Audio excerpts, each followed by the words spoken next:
36 വർഷമായിടാ മനസ്സേ ഞാൻ പോലീസില്.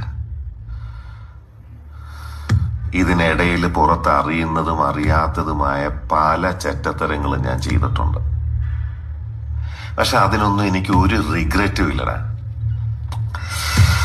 2 ദിവസം കഴിഞ്ഞ് ഞാൻ ഡിപ്പാർട്ട്മെന്റിൽ നിന്ന് റിട്ടയറായി DYSP മെഡലും വാങ്ങി ഇറങ്ങുമ്പോ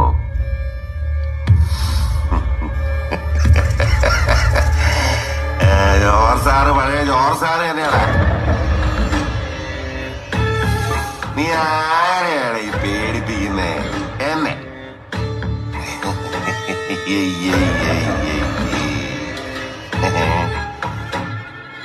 നിന്നെ കാണാൻ ജോർജ് സാർ ഇവിടെ വന്നിട്ടുണ്ട്. നിന്റെ മുമ്പില് ജോർജ് സാർ ഇങ്ങനെ നിൽക്കുന്നുണ്ടേലേ, നീ ജോർജ് സാറിനെ ഇനി